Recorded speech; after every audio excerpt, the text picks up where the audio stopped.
You can't go a mile without running into a yoga studio. It seems like the trendy new thing to buy a pastel yoga mat and lurid pink yoga pants and go into a sun salutation.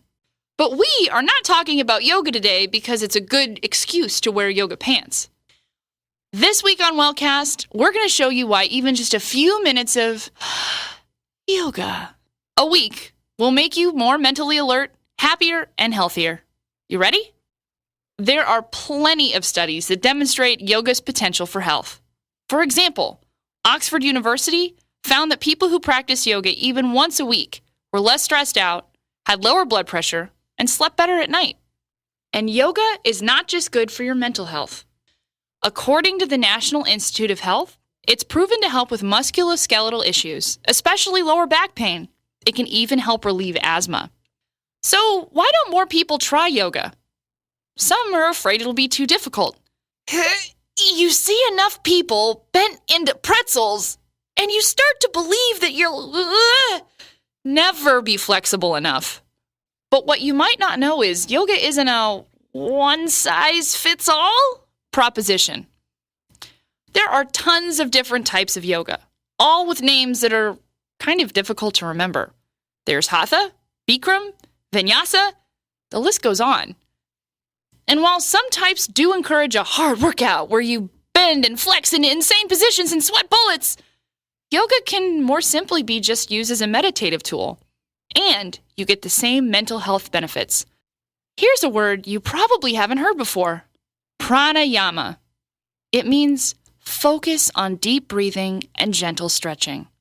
It's also what people in that Oxford University study tested and found to be so intricately connected to happiness. Anyone in any skill level can try pranayama, so that is what we're going to practice today on Wellcast.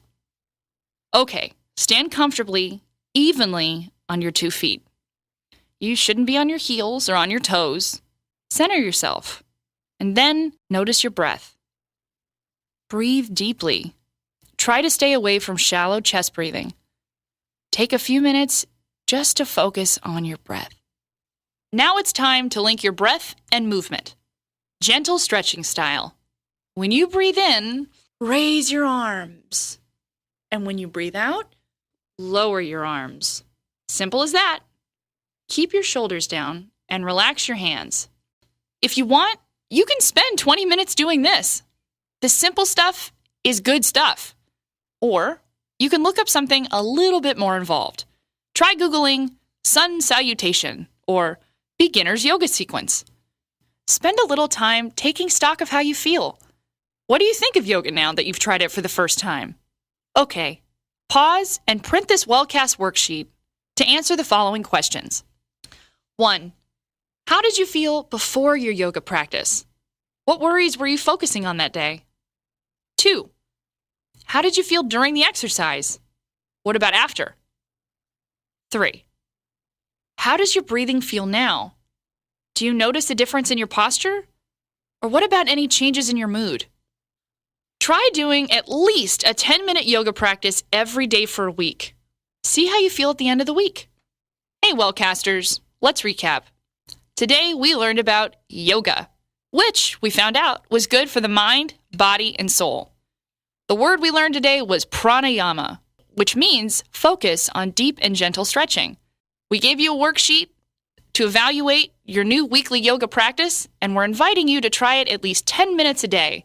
We'd love to hear how you feel.